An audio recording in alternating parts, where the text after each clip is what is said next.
Olá, boa noite, seja muito bem-vindo. Em apenas mais uma semana, os eleitores de todo o país vão às urnas para decidir quem governará o Brasil pelos próximos 4 anos. Mantendo a tradição de apoio à democracia, a Record TV, a Record News e o portal R7 marcaram para essa noite o debate entre os dois candidatos que disputam este segundo turno. Mas Luiz Inácio Lula da Silva, do PT, recusou o convite e não vai debater com seu adversário.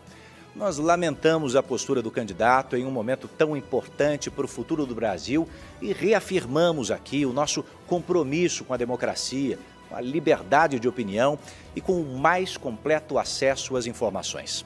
Nós acreditamos de verdade que, enfrentando as principais questões e não fugindo delas, que se resolvem os problemas reais do nosso país.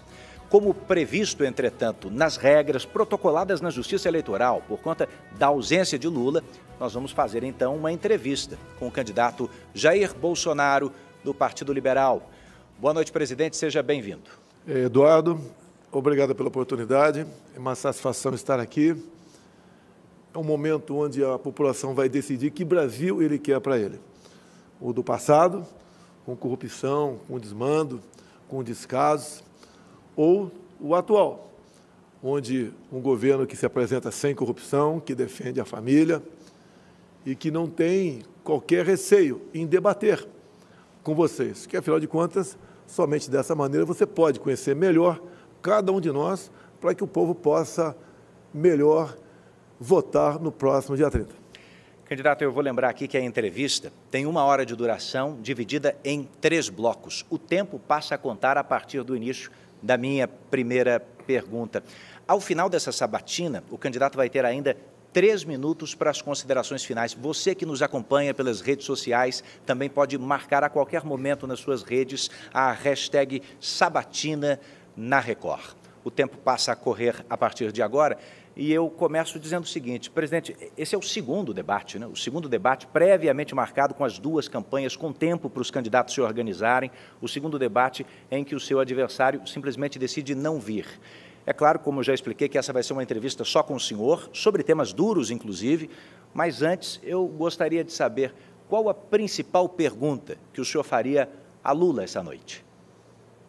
Teria muitas perguntas para fazer para ele.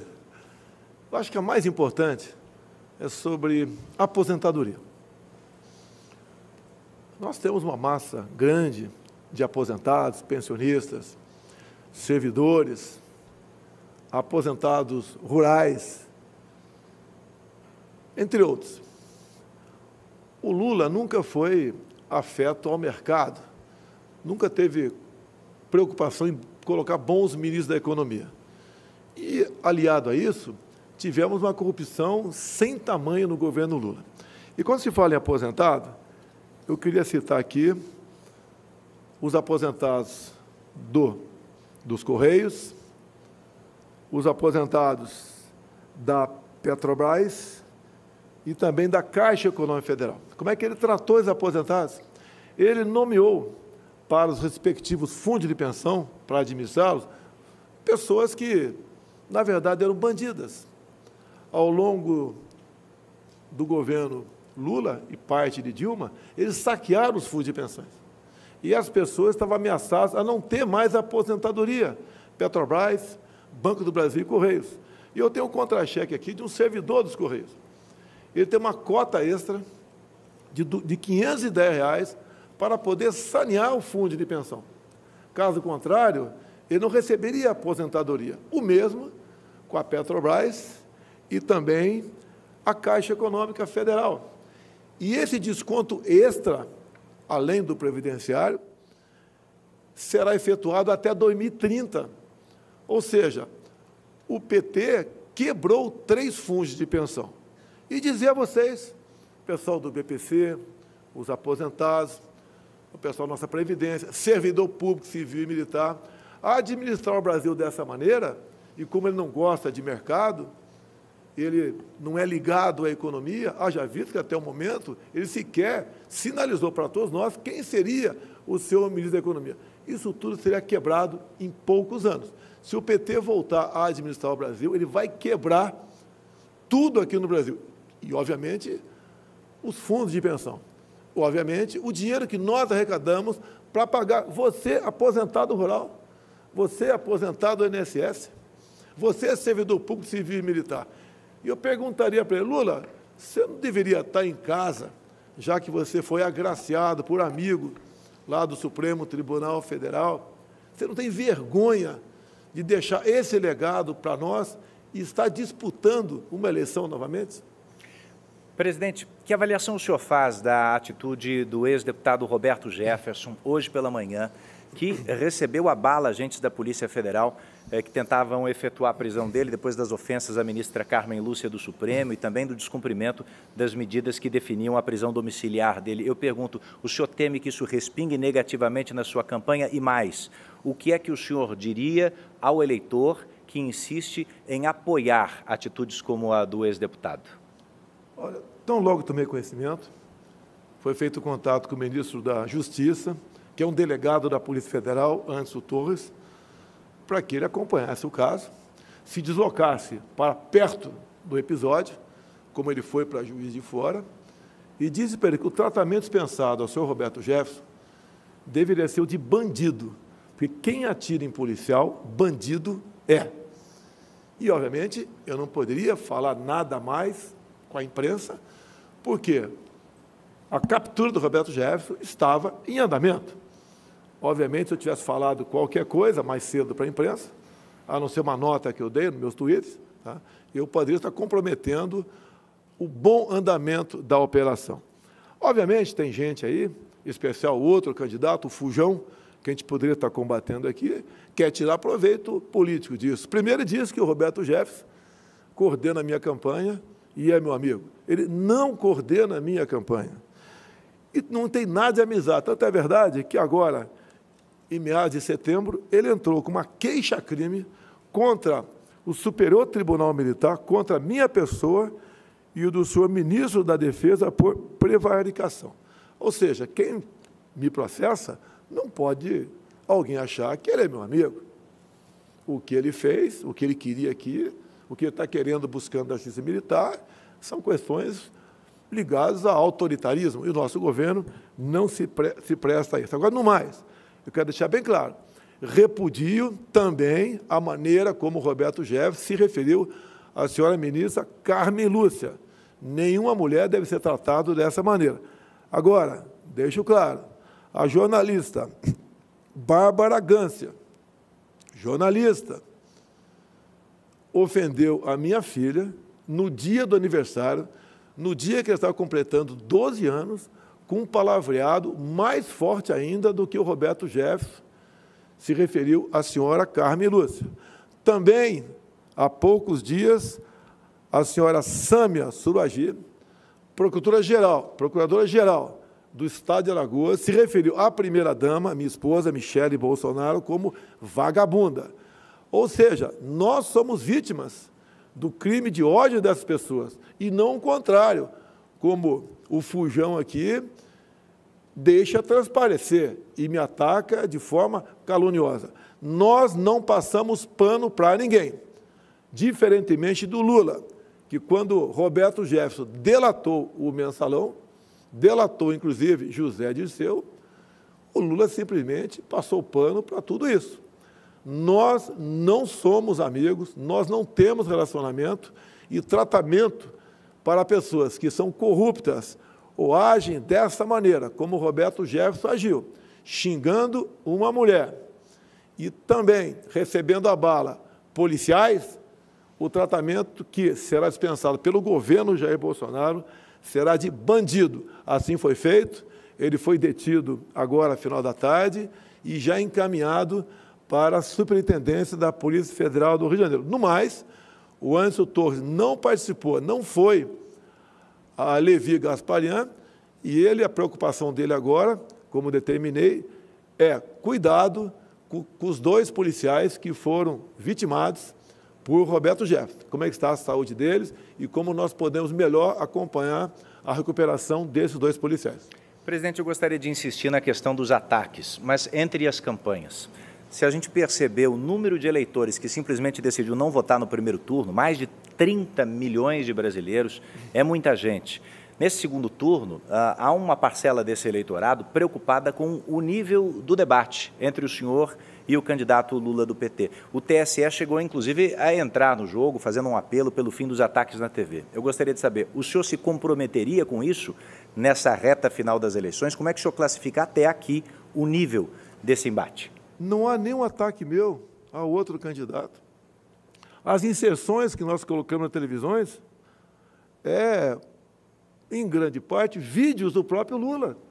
Ele falando, por exemplo, que a questão do aborto é questão de saúde pública. Quando nós o chamamos de descondenado, é verdade. Quando nós falamos que ele foi condenado, que foi chefe de uma organização criminosa, isso é verdade. Quando o partido dele apoia ideologia de gênero, é verdade.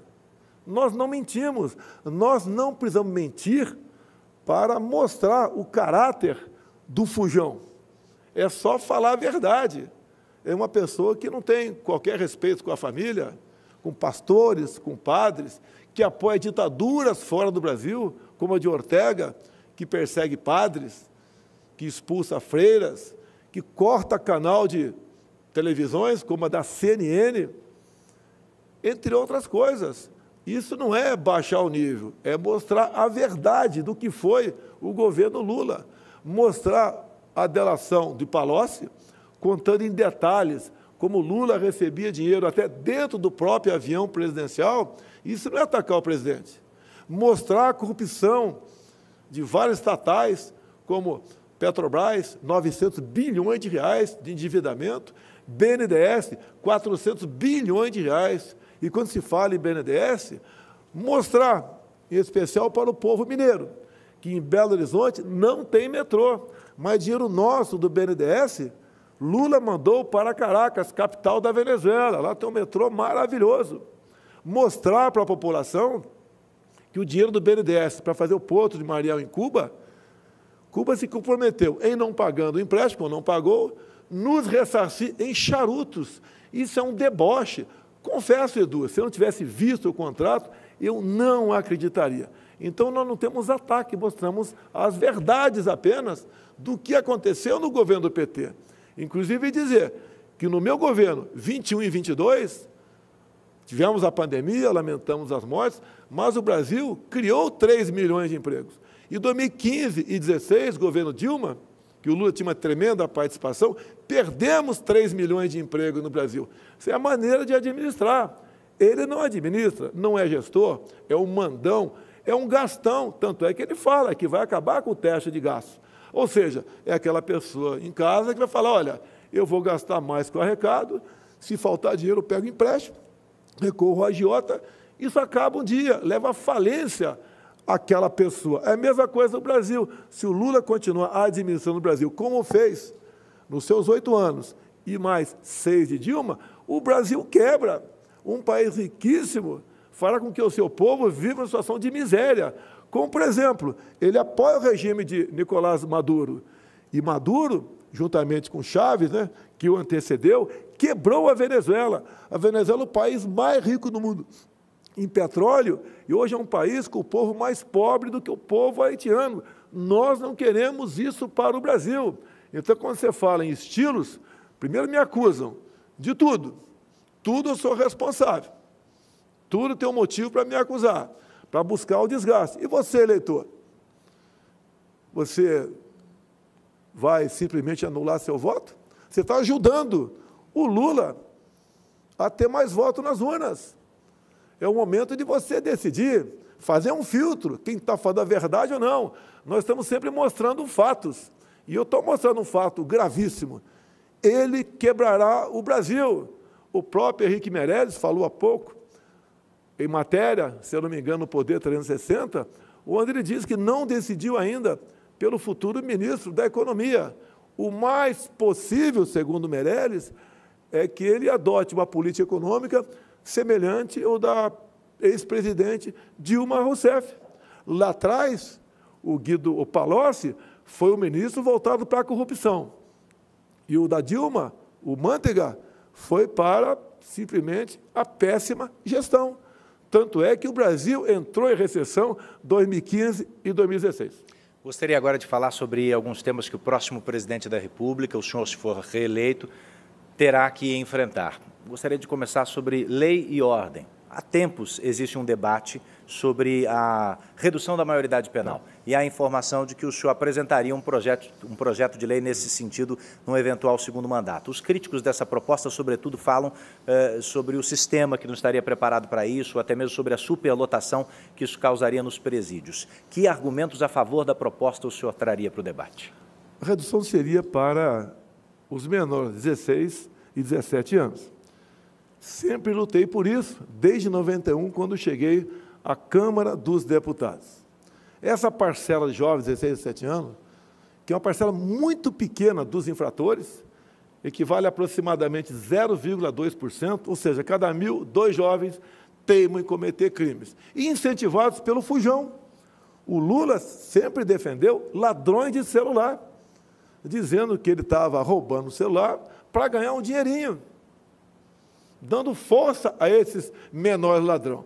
Lugar de moleque dessa idade é para estar na escola. Agora, essa minoria que faz maldade, mata nossos filhos por aí, roubam, sequestram, estupram, o lugar dele na cadeia. Se lá está muito cheio, é problema dele. Eu prefiro lá na cadeia cheia do que aqui fora cometendo crime. Agora, a grande maioria da garotada, 16, 17 anos, caso quisesse e fosse aprovado nos testes, poderiam ter a sua carteira nacional de habilitação como prêmio. Hoje a gente vê jovens, de vez em quando, dirigindo por aí, sem habilitação, obviamente, por causa da idade, e entrando aí como infrator.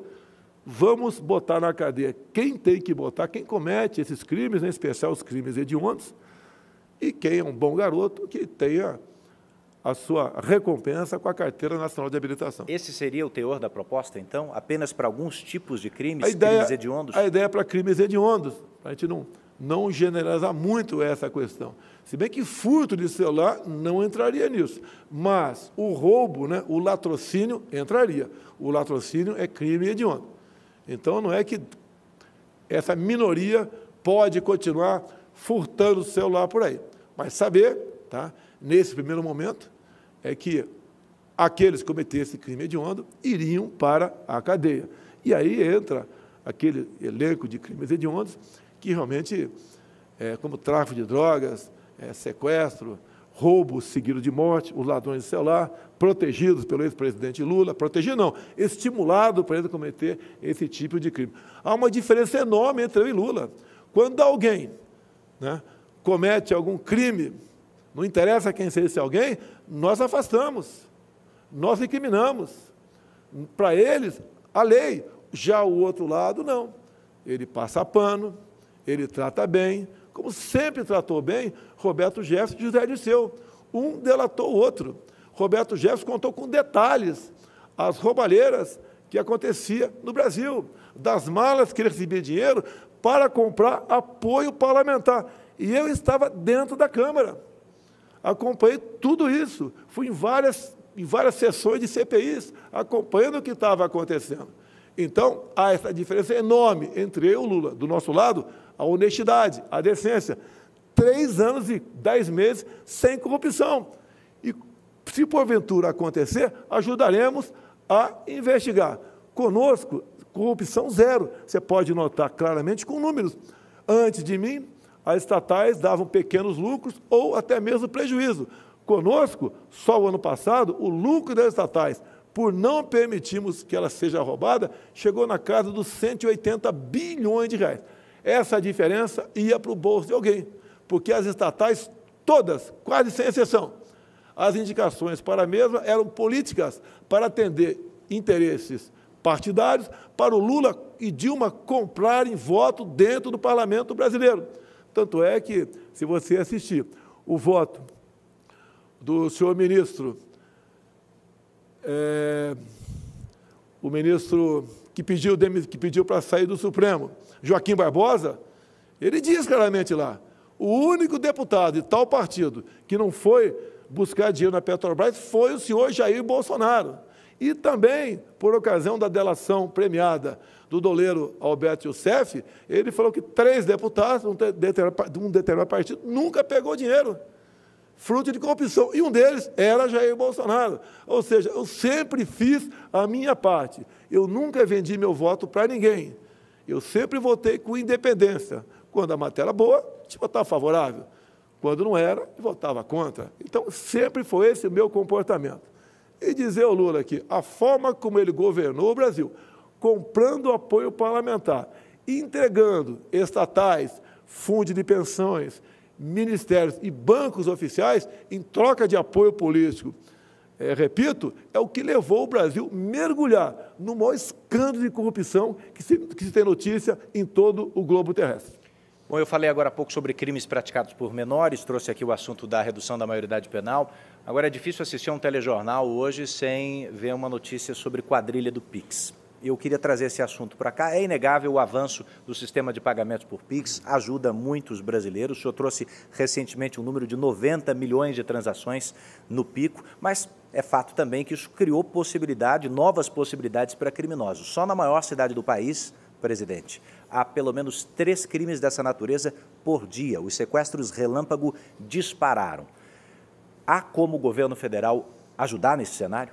Conversei hoje com o Banco Central sobre esse assunto, para me preparar para a possibilidade dessa pergunta. Obviamente, o Pix, o cara não bota a mão no dinheiro. Ele sequestra a pessoa e a pessoa faz a transferência para uma conta.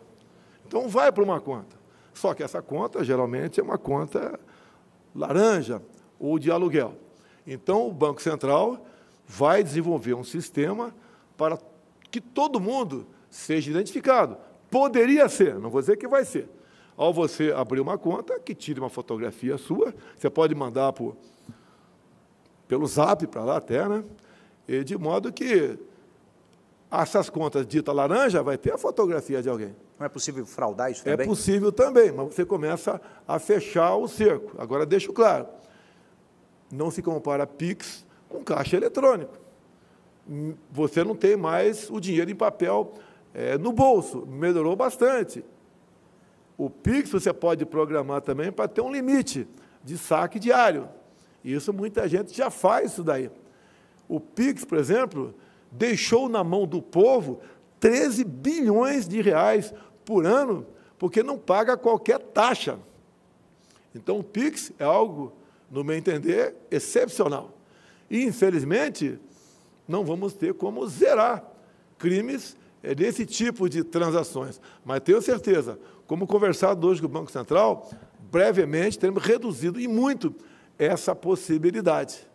Então, veio para ficar, os Estados Unidos querem o nosso Pix, outros países querem também, como a Colômbia, não sei agora com o novo presidente lá, talvez não queira mais, que o negócio dele é liberar cocaína, ele é amigo do Lula também, que poderia estar discutindo esse assunto comigo aqui. Ou seja, o Pix realmente veio para ficar e nós temos certeza que ele será aperfeiçoado e a população não quer mais falar em fim do Pix. Presidente, eu peço a sua licença agora, porque essa sabatina com o candidato à reeleição, Jair Bolsonaro, é feita por mim e por jornalistas que representam outras empresas do Grupo Record. Agora é a vez da apresentadora do Jornal da Record, Cristina Lemos. Cris, boa noite. Qual a sua pergunta? Boa noite, candidato. Edu, boa noite a todos. Senhor presidente, no dia 31 de outubro, o dia seguinte, à votação de segundo turno, o Brasil, dividido em 2 grandes grupos de eleitores, estará diante do seguinte cenário: metade dos brasileiros vai se sentir vitoriosa, a outra metade vai se sentir derrotada. Presidente, é razoável imaginar que 100% dos brasileiros desejam a paz social, o bem-estar social pelos próximos 4 anos. Se o senhor sair vitorioso no dia 30, o senhor será capaz de um gesto de pacificação de toda a população, até mesmo um gesto na direção dos seus adversários e dos eleitores que, porventura, não tenham votado no senhor?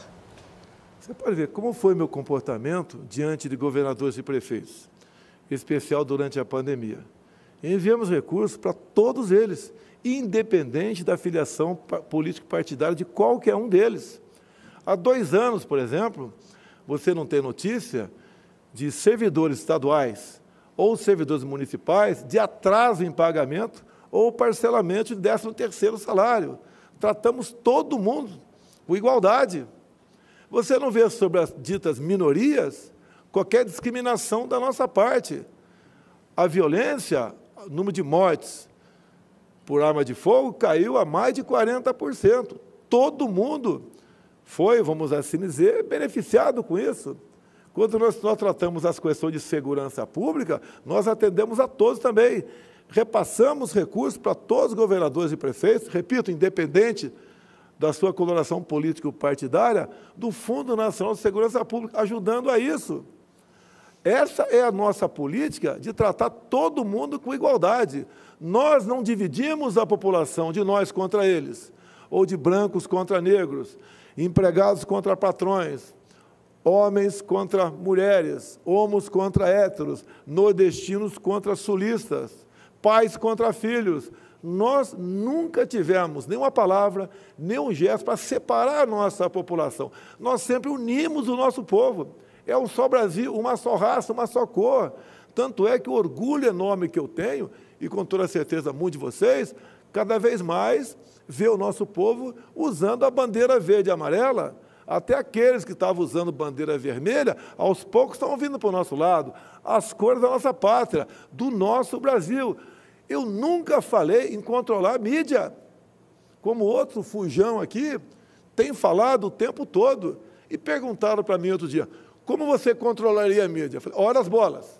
Eu controlaria a mídia, sim. De que forma? Dando-lhes liberdade. Quanto mais liberdade para todos vocês, maior chance de ter o povo de separar qual é a boa e qual é a má imprensa brasileira.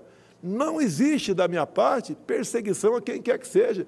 Quando alguém da esquerda comete um crime, eu não culpo o Lula, como ele faz comigo o tempo todo. Há poucas semanas, um marginal, né, matou a esposa e um filho menor. A imprensa, de imediato, começou a levar para o meu lado. Só que algumas horas depois, viu que no braço desse marginal estava lá a cara do Lula, né, tatuada. Abafaram o assunto. Nós não dividimos a população brasileira, muito pelo contrário. Pregavam lá atrás que eu ia dividir, que eu ia dar o golpe, ia ser um ditador. Nunca um ato meu sequer foi visto nessa direção. Eu, sim, sempre joguei dentro das 4 linhas da Constituição. E quantas vezes eu tenho sofrido as consequências de quem quer nos separar, calado, como o episódio de hoje. Inadmissível.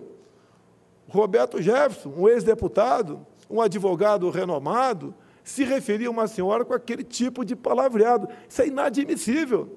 E depois, quando chega uma ordem de prisão para ele, não interessa se é legal ou não, ele recebe os policiais com tiro.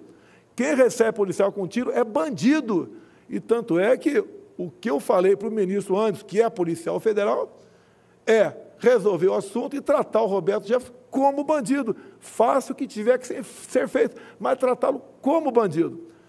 Eu não sou, prezado fujão, né, que não está aqui, amigo de facções criminosas. Presidente, eu gostaria agora de chamar a participação do jornalista Heródoto Barbeiro, que é quem faz a próxima pergunta, em nome da Record News. Boa noite, Heródoto. Boa noite, Edu. Boa noite, candidato Bolsonaro. Boa noite a todos. Candidato Bolsonaro, usando a linguagem jornalística, vou pegar um gancho daquilo que o senhor falou agora há pouco, falou a respeito dos aposentados. A maioria esmagadora dos aposentados do Brasil, mais de 22 milhões, recebe um salário mínimo, um único salário mínimo. E o salário mínimo também é uma base fundamental para as pessoas que têm carteira assinada e ganham um salário mínimo. Eu gostaria de saber se no seu programa de governo, portanto, olhando para frente, não olhando para trás, como é que esse salário mínimo vai ser tratado no seu programa de governo? E a segunda parte da pergunta, se eles podem contar também, além do reajuste, de algum ganho real, portanto, um pouquinho acima da inflação, como já aconteceu no passado. Heródoto, eu peguei o Brasil com sérios problemas éticos, morais e econômicos. Veio uma pandemia pela frente depois, uma crise hídrica, uma guerra lá fora. Mesmo assim, nós arrumamos a nossa economia. Eu tenho um ministro da Defesa, chamado Paulo Guedes, que é reconhecido fora do Brasil. Os números da economia nosso realmente são de fazer inveja para a grande maioria dos outros países. O que ele declarou há poucos dias? Que nós daremos, sim, um aumento acima da inflação para o salário mínimo, para os aposentados e para os servidores. Eu acredito no ministro Paulo Guedes. E olha só, durante a pandemia, quando obrigaram o povo a ficar em casa, contra a minha vontade, nós atendemos a 68 milhões de pessoas com o auxílio emergencial. E as mulheres com o dobro desse valor, que era de R$ 600. E o Brasil não entrou em crise. Não tivemos aqui a disparada do dólar ou a queda da nossa bolsa. Ou seja, o Paulo Guedes construiu tudo isso para atender aos mais humildes, aos mais necessitados, dentro da responsabilidade fiscal. Se ele falou isso agora, eu tenho certeza que ele tem meios e sabe como botar em prática esse reajuste acima da inflação para aposentados, para pensionistas, para servidores, para militares e para os aposentados também rurais, que é um número enorme que temos no Brasil. Repito, se o PT continuar a administrar o Brasil, pode ter certeza, vocês todos, em especial aí os aposentados rurais, vão perder a sua aposentadoria. A próxima pergunta, representando o portal R7, é do jornalista Tiago Nolasco. Boa noite, Tiago. Edu, presidente, boa noite a todos que estão nos assistindo também. Uma crítica que tem sido feita nessa campanha de segundo turno é se falar pouco da economia para os próximos 4 anos. O principal adversário do senhor, o ex-presidente Lula, fala em um Estado maior, sem privatizações. O senhor e o ministro Paulo Guedes defendem um Estado menor, com privatizações. Eu queria saber se nos próximos anos é possível manter crescimento econômico, queda do desemprego e também uma inflação menor, já que é isso que influencia na vida da população no dia a dia. Ô, Nolasco, nós completamos o 3º mês com deflação. Em grande parte, o preço dos combustíveis, que nós não demos uma canetada obrigando a Petrobras a reduzir o preço da refinaria. Nós fomos em cima dos impostos. Nós botamos um teto para o ICMS. Não foi apenas para o imposto estadual da gasolina, foi também para a energia elétrica. O pessoal teve a redução de preço de energia elétrica. Foi para as telecomunicações e para o transporte também. Deixo claro que quando nós votamos isso no parlamento, lá no Senado, todos os senadores do PT foram contra a redução do preço dos combustíveis. Todos. Que partido é esse, senhor Fujão, que vota contra os pobres? Também não é só isso. Nós zeramos todos os impostos federais dos combustíveis. O gás de cozinha já tínhamos zerado lá atrás. E dizer mais, durante a pandemia reduzimos muitos impostos e zeramos outros. Há poucas semanas ou meses, um decreto meu, mas foi feito lá no Ministério da Economia, nós reduzimos 35% do IPI de 4.000 produtos. E o Brasil está arrecadando mais. Falei para o Paulo Guedes, né, quem entende de economia é ele. Paulo, parece que a curva de Laffer estava no retrovisor. Nós tínhamos passado por ela. Porque no passado aumentaram tantos impostos que acabava se arrecadando menos. Fizemos o caminho inverso. Isso, segundo o Paulo Guedes, a questão do IPI vai ajudar a reindustrialização do nosso país. Paralelamente a isso, criamos a Lei da Liberdade Econômica em 2019. Rapidamente, um pequeno exemplo. Uma senhora queria abrir um salão de beleza, um senhor ali queria abrir uma oficina mecânica e entrava com pedido de alvará. Muitas prefeituras, esse alvará era negado, ou tinha que ser negociado. Hoje ele entra com o pedido de alvará, se em 30 dias a prefeitura não responder, ele vai abrir, ou ela vai abrir o seu comércio. É a liberdade que nós estamos dando para a população trabalhar, correr atrás, se empenhar, abrir o seu próprio negócio. Também, para os empresários, nós simplificamos milhares de normas regulamentadoras. Hoje nós somos o 7º país mais digitalizado do mundo, que tem ajudado na criação de empregos para todo mundo, em especial aos mais jovens. Esse é um pequeno sinal do que fizemos e estamos fazendo pela economia do nosso Brasil. O Brasil vai muito bem na economia, graças a Deus, e graças à equipe de ministros que eu pude indicar sem qualquer interferência político-partidária para conseguir votos dentro do Parlamento brasileiro. O senhor me dá gancho para mais uma pergunta, mas eu vou fazer no próximo bloco.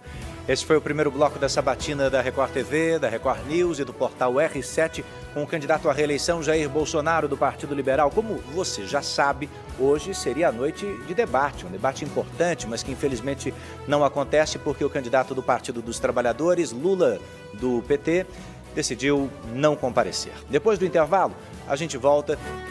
Já estamos de volta com a sabatina, com o candidato à presidência da República, Jair Bolsonaro, do Partido Liberal. Eu gostaria de voltar à noite do resultado do primeiro turno das eleições. O senhor, já ciente dos votos que tinha recebido nas urnas, fez o que talvez tenha sido o discurso político seu mais conciliador de todos.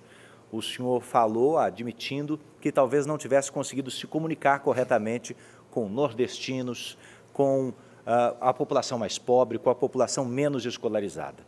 Há 7 dias da decisão, o senhor acha que reverteu esse quadro e como? Não só revertemos, buscando uma melhor comunicação, bem como as oportunidades, como essa que estou tendo aqui, da gente mostrar o que nós fizemos. Parece que é o governo que só tinha notícia ruim. Isso não era verdade. Tem gente que diz, que tem informação, não vota em mim porque eu sou um pouco grosso, porque falo palavrão de vez em quando. E eu tenho falado, falo palavrão, mas não sou ladrão. Eu dou o melhor de mim. A minha educação no interior aqui de São Paulo é o pai que olhava para você e você obedecia. Depois fiquei 15 anos no Exército Brasileiro. O Exército Brasileiro tem uma boa instrução, mas a educação fica um pouco no segundo plano nos seus exercícios. Talvez a minha forma de agir e ser um pouco rude no palavreado é que afastou algumas pessoas. E eu quero dizer para elas, eu me desculpo, tá? Eu estou fazendo o melhor de mim. Eu sou um gestor. Eu escolhi uma equipe de ministros nunca visto na história do Brasil. Não é o Paulo Guedes apenas, é o Tarcísio, é o Marcos Pontes, nosso astronauta, é a Tereza Cristina, é a Damares, é o Fábio Farias, entre tantos e tantos outros. É o Onique Lorenzoni, lá no Rio Grande do Sul. E são pessoas que deram conta do recado. Essas pessoas passaram por um momento difícil, a pandemia. Nós demos conta do recado. O outro lado, que não é acusado disso, enquanto esteve no governo, só praticou corrupção. Até durante o meu governo, o consórcio do Nordeste, do senhor Carlos Gabas, ex-ministro Dilma Rousseff, desviou 50 milhões de reais, com a conivência de Rui Costa, ex-governador da Bahia. Ou seja, tivemos nordestinos morrendo por falta de ar, porque dinheiro que era para comprar respirador não foi comprado, foi desviado. Inclusive dinheiro gasto em loja de maconha, e, lamentavelmente, a CPI não quis investigar isso daí. Então, muitas vezes, toma conhecimento dessas notícias e se exalta. E daí fala um palavrão ou outro. Me desculpa, pô. Mas é a minha indignação. Muita gente se preocupa apenas com o que eu falo e não com o que eu faço. Olhe o Brasil como está. Compare o Brasil com o resto do mundo, em especial com alguns países aqui na América do Sul, como a Colômbia, Venezuela, Argentina, Chile, mas lá na região central ali, a Nicarágua. Esses presidentes todos são amigos de Lula. Todos não têm nenhum respeito com a família, nenhum respeito com o dinheiro público. Pegaram os seus países e afundaram os seus países. Chile e Colômbia estão passando um momento difícil na economia há poucos meses da assunção dos seus respectivos ministros.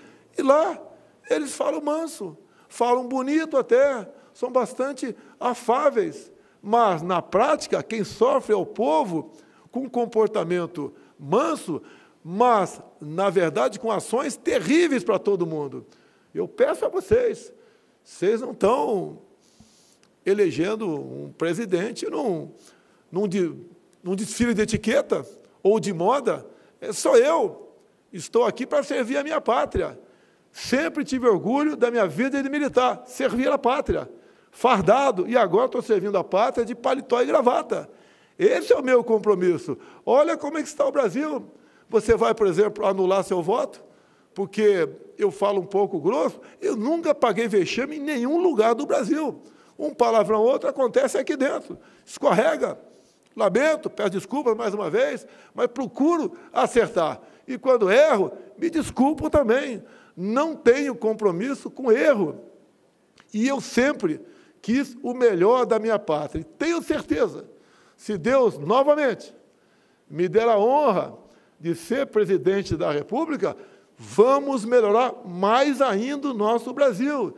Se passamos bem por pandemia, crise de falta d'água e guerra lá fora, imagine agora, com a economia ajustada, o que faremos nos próximos 4 anos. Me permite falar de gastos públicos, presidente.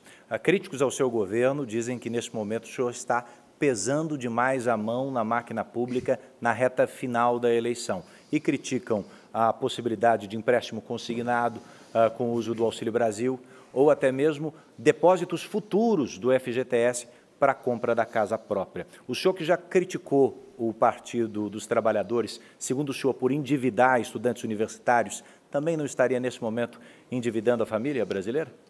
Nós estamos num período pós-pandemia. Lá atrás, em segundo plano, era dar um curso superior para o jovem. A intenção era atender aos conglomerados de universidades privadas com recursos do FIES que saíram do Banco do Brasil e da Caixa Econômica. E nós agora salvamos essa garotada. Mais de 1 milhão de jovens tinham dívidas impagáveis com o FIES. Mandamos o projeto para o Congresso. O Congresso aperfeiçoou esse projeto. E hoje em dia você pode negociar a sua dívida do FIES junto à Caixa ou Banco do Brasil por aplicativo. E essa anistia chega até 99%. Quando nós acertamos a questão do consignado para o pessoal do Auxílio Brasil e do BPC, foi uma maneira de tirá-los das mãos de agiotas. Pode, inclusive, fazer um acerto com a Caixa Econômica Federal, a Caixa compra essa dívida de vocês e vocês vão pagar um juros menor. Nós estamos tirando da inadimplência milhões de pessoas que vão recorrer, já estão recorrendo do consignado, repito, no Auxílio Brasil e também no BPC. Presidente, o líder do MST, João Pedro Stedley, disse recentemente que, caso Lula vença as eleições, deve acontecer uma retomada do movimento Sem Terra. Eu gostaria de saber, primeiro, o senhor acredita nessa possibilidade e, segundo, a que o senhor acredita a queda de invasões durante o governo, do seu governo? Isoladamente, temos notícias de que o MST está se reorganizando. Eles estão tendo dificuldades, primeiro porque eu tirei dinheiro de ONGs que iam para eles. Tinha bancos oficiais nossos que, de forma indireta, mandavam dinheiro por ONG para essa turma do MST, para enriquecer João Pedro Stedley e José Rainha Júnior. Como é que nós tiramos a força do MST? Nós pegamos os assentados, que eram pessoas que tinham alguns hectares com eles, né, no assentamento, e eles eram usados pelo MST para invadir terra dos outros. Nós titulamos essas terras. Nós já demos 420 mil títulos, que é o registro, aquele documento que esse pessoal do outrora do MST não tinha. E, ao fazer isso, nós demos dignidade a eles. Essas pessoas passaram a ser cidadãs de verdade, passaram a integrar de verdade a agricultura familiar, que nunca teve tanto apoio do nosso governo, de outros governos, como está tendo no nosso governo. E deixo claro, quando falo em mulher também, né, ou mulheres, esses 420 mil títulos, 80% deles foram para as mulheres. Nós entendemos que esse título, essa propriedade em nome da mulher, é uma garantia maior para os filhos e netos dos casais. Ou seja, tiramos a força do MST titulando terras. É isso que nós fizemos. Agora, vale a pena alguns números aqui. No governo Fernando Henrique, tínhamos uma invasão de terra por dia, em média. No governo Lula, 20 invasões por mês. No meu governo, 5 por ano. Tanto é que há 3 anos e 4 meses, vocês não têm notícia de invasão de terra. Levamos paz para o campo. Acabamos com a violência, em grande parte, no campo, porque tratamos com dignidade aquelas pessoas que o PT dizia que ia dar uma terra para ela e ela ia ser feliz o que, na verdade, isso não aconteceu. E nosso governo, que pese toda a acusação que eles fazem contra a gente, em especial, agora há pouco nós discutimos, né, que eu sou um cara meio bronco, meio grosso, mas nós atendemos a população de verdade. Não temos palavras bonitas, nós temos ações concretas. A próxima pergunta é feita por Cristina Lemos. Cris. Presidente, assunto é educação pública. O setor de educação representou dificuldades na sua gestão. O senhor teve que trocar de ministros sucessivas vezes, acabou causando desgaste para o senhor e acabou criando também um ambiente de hostilidade entre grande parte dos gestores de educação do país. Se o senhor tiver o seu mandato renovado nas urnas agora no domingo, uma oportunidade eventualmente de fazer diferente, o senhor pretende fazer um gesto na direção desse setor? Qual será o perfil do seu ministro da Educação? E, neste caso, qual o setor da educação que o senhor vai privilegiar? Educação básica, superior, educação média? É educação básica. Se você não tiver o mínimo, você não evolui. Nós criamos a Secretaria de Alfabetização. Nós criamos também um programa chamado Tempo de Aprender. Mais de 5 municípios aderiram ao programa. Mais de 200 mil professores foram capacitados. Mais de 500 mil profissionais estão matriculados na formação continuada em práticas de alfabetização. E nós temos um aplicativo que ajuda na alfabetização. Nada substitui o professor na ponta da linha, com a aula presencial. Mas esses alunos ficaram 2 anos afastados, contra a minha vontade. A decisão coube a governadores e prefeitos. E esse aplicativo nosso é um complemento para a alfabetização. E está tendo sucesso. Com esse complemento, a alfabetização, que levava, em média, 3 anos no Brasil, agora está levando 6 meses. E mais ainda, quando fala em gesto para o setor, o maior reajuste na história dos professores do Brasil foi do meu governo, 33%. Deixo claro que muitos nos procuraram para dar 10%. E como tínhamos recurso para isso, demos o 33% a eles. Também começamos a investir em escolas cívico-militares, como, por exemplo, Bagé. O prefeito de Bagé tem, hoje em dia, 3 escolas cívico-militares. E quer mais? Há uma vontade enorme dos pais em botar os seus filhos nessas escolas, porque lá tem hierarquia, tem disciplina, se cobra dever de casa, se exige respeito e responsabilidade por parte dos alunos, canta o hino nacional, chama o professor de senhor e a professora de senhora.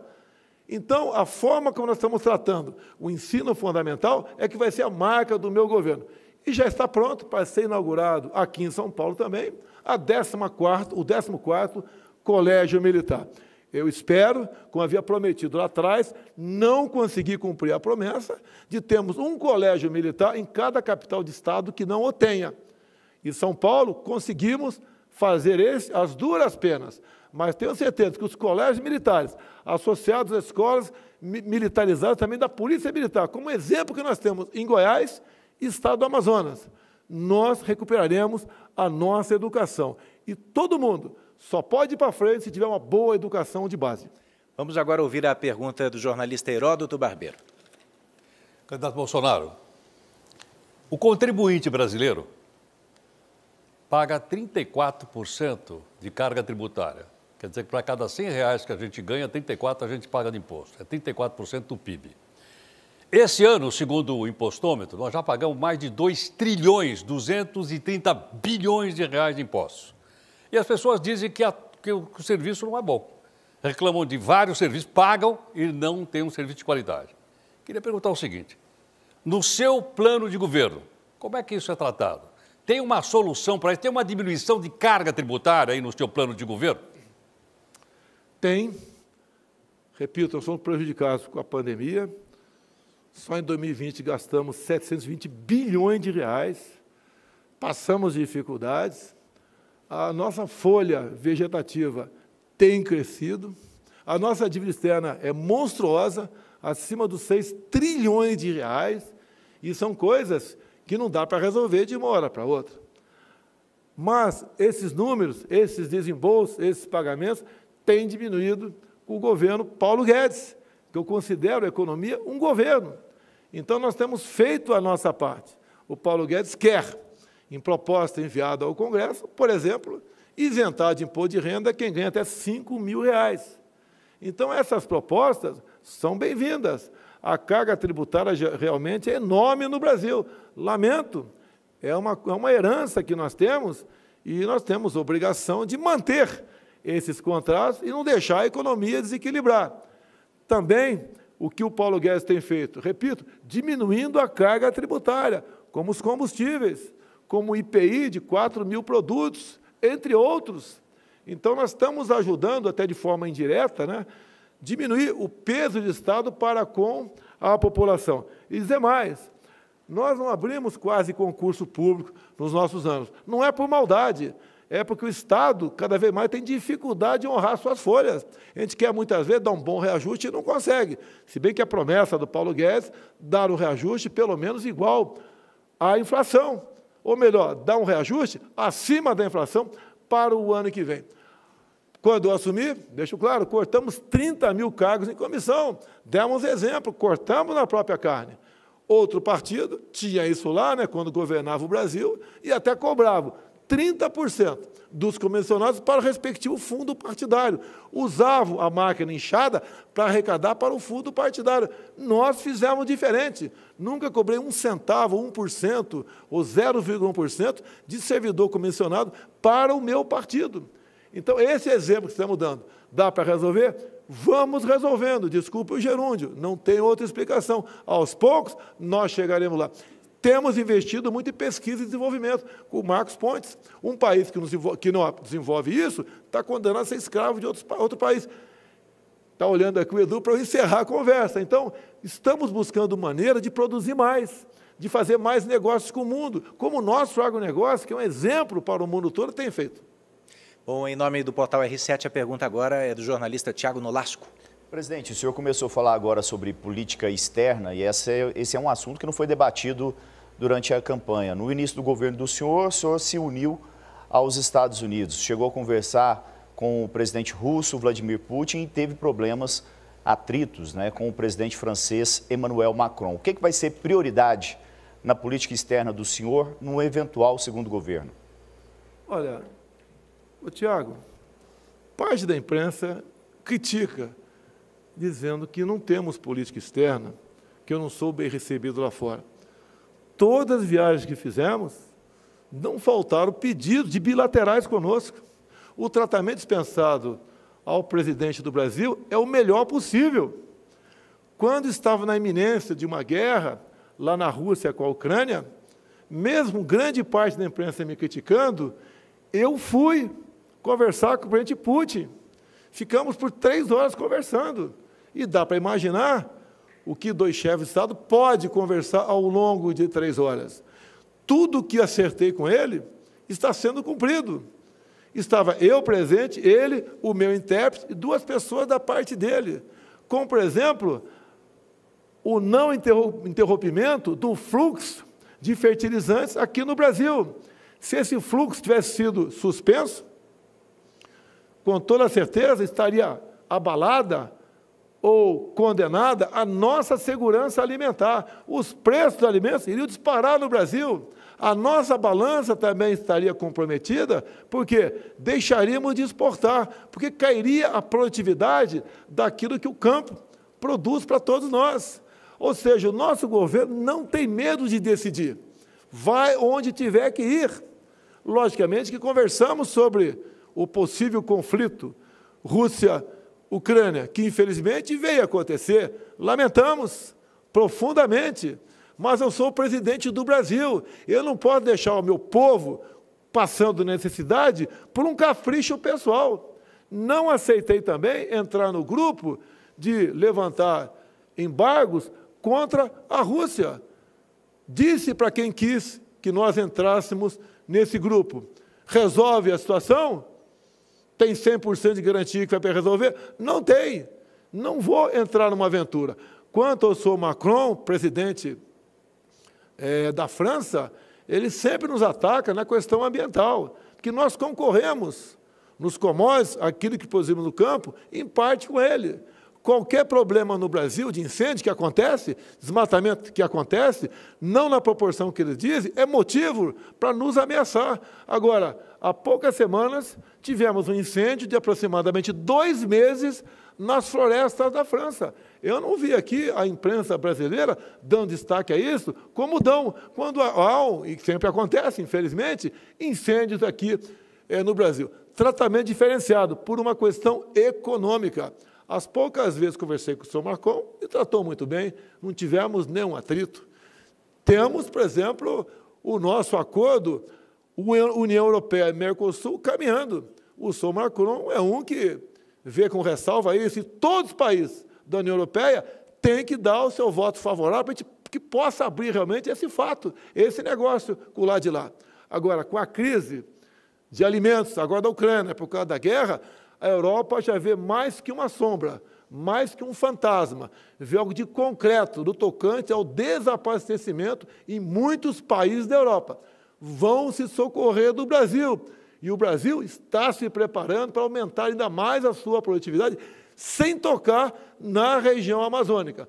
Ou seja, aqueles países que tanto nos criticam, podem ter até a vida da sua população salva por nós, pelo nosso agronegócio. Presidente, nós estamos concluindo aqui o segundo bloco da sabatina. Sabatina com o candidato à reeleição, Jair Bolsonaro, do Partido Liberal. Encontro promovido pela Record TV, pela Record News e pelo portal R7. Estava previsto, você sabe, um debate, mas o candidato do Partido dos Trabalhadores, Luiz Inácio Lula da Silva, não aceitou o nosso convite. Nós voltamos daqui a pouco. Você está com a última parte da sabatina ao vivo, promovida pela Record TV, pela Record News, pelo portal R7. Essa entrevista só acontece porque o candidato Lula decidiu não comparecer ao debate que seria realizado esta noite. Candidato Bolsonaro, eu retomo aqui com o senhor e gostaria de falar do ex-juiz e agora senador eleito Sérgio Moro. Ele que deixou o seu governo fazendo uma série de acusações, inclusive falando em interferência da Polícia Federal. Agora, ele declarou apoio ao senhor nesse segundo turno, foi visto inclusive com o senhor num debate. A pergunta é simples: alguma possibilidade, alguma chance de participação do ex-juiz num eventual segundo governo seu? Ele não me pediu isso e nem eu ofereci. Conversamos sim, ele vai assumir o Senado, vai ter uma postura independente, mas estará aberto aos nossos anseios. Ou seja, restabelecemos uma amizade, partindo do princípio que o passado, desculpa aqui o pleonasmo abusivo, né, ficou para trás. Então, é isso que acertamos com o Sérgio Moro. E mais ainda, ele tem realmente uma memória sobre a corrupção, sobre Lava Jato, entre outras operações aqui de combate à corrupção no Brasil. Ele sabe tudo o que aconteceu. Há mais de uma centena de pessoas denunciadas. Ele participou, então, e tomou conhecimento do maior escândalo de corrupção da história do Brasil. E ele não quer a volta disso. E ele claramente tem dito que entre eu e o outro, o Fujão, realmente não há base de comparação. Repito, o passado ficou para trás, nos acertamos e vamos em frente. Acima de mim, presidente, acima do Sérgio Moro, senador, estão os interesses da nossa pátria. Tenho certeza que conviveremos muito bem, se Deus quiser, com uma reeleição para o bem do nosso Brasil. Ele, inclusive, tem participado, por aí, de vários momentos junto à imprensa brasileira, mostrando de o porquê nós devemos decidir por Jair Bolsonaro 22 no próximo dia 30. Um assunto que tomou a semana passada e ainda repercute nessa semana que vai começar, alguns veículos de imprensa foram proibidos pelo TSE de tratar de algumas questões envolvendo o seu adversário. A Justiça Eleitoral argumentou que havia ali notícias falsas ou um sistema de desinformação. Como é que o senhor avalia essa questão? Tivemos o caso do Jovem Pan. Há 2 anos eu lancei um slogan: Deus, Pátria, Família e Liberdade. Pouca gente deu importância para isso, achando que a liberdade é um bem eterno. Tomaram conhecimento agora que a nossa liberdade está em risco. Agora, deixo bem claro, antes de qualquer crítica ao Tribunal Superior Eleitoral, que, no meu entender, decidiu equivocadamente sobre a censura junto à Jovem Pan, o processo que foi ajuizado lá foi assinado pelo Partido dos Trabalhadores. Ou seja, o PT está dando uma pequena demonstração de como seria um possível governo Lula no tocante à censura. E olha, Eduardo, o artigo 220 da Constituição, quando fala liberdade de expressão, é taxativo, que nenhuma lei pode ser criada para cercear o nosso direito de defesa, o de vocês, da imprensa, obviamente, sob qualquer pretexto.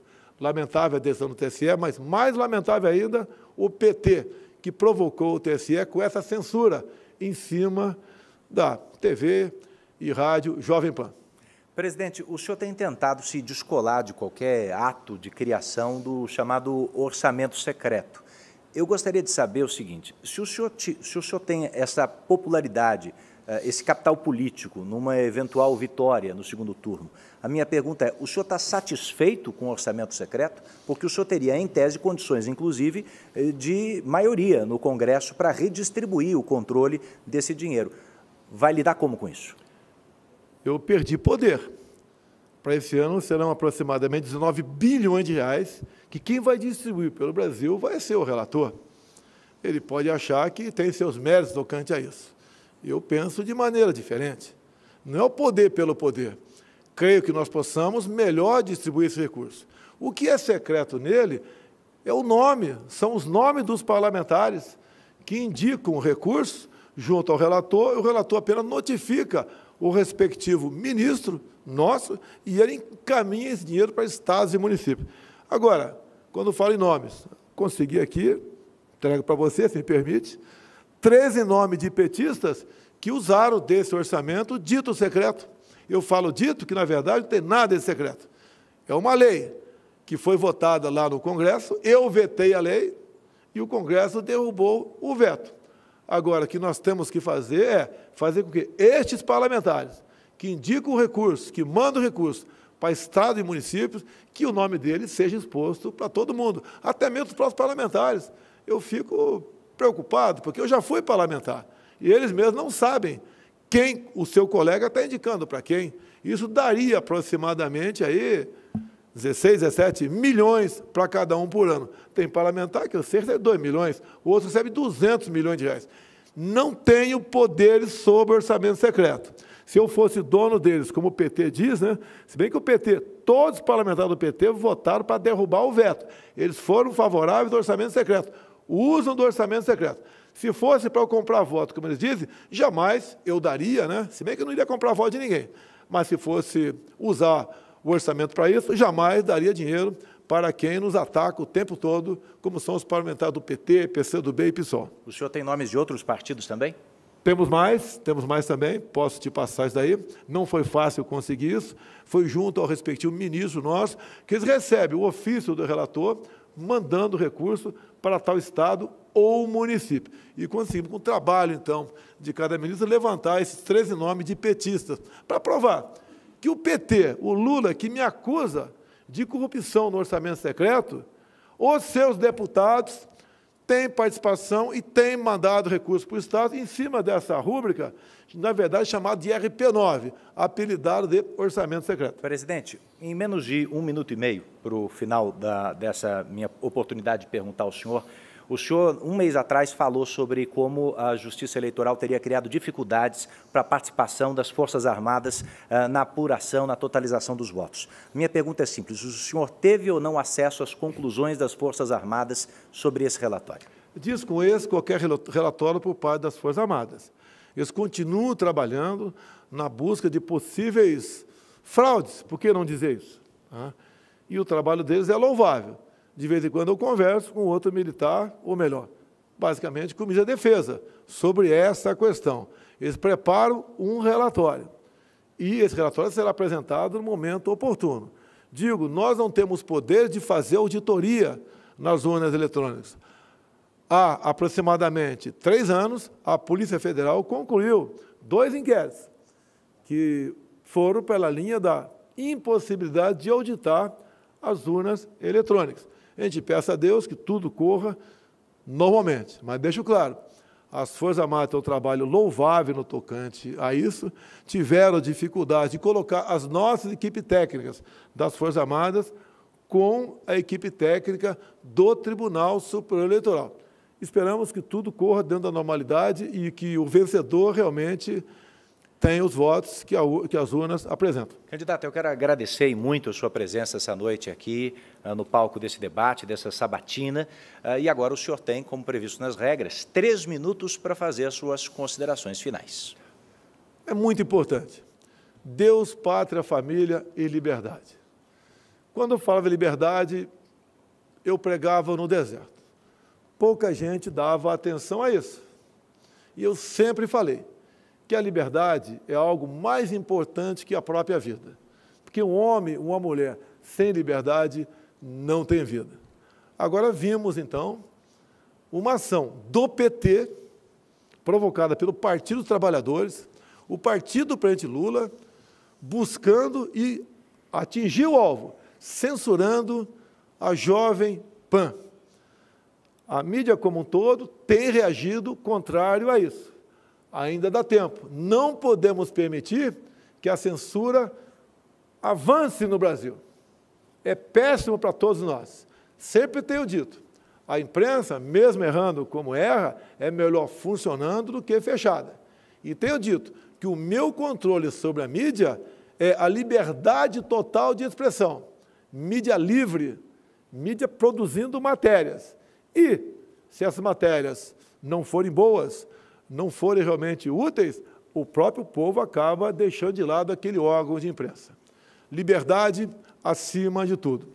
No mais, como sempre falo, vivemos num país de 90% de cristãos.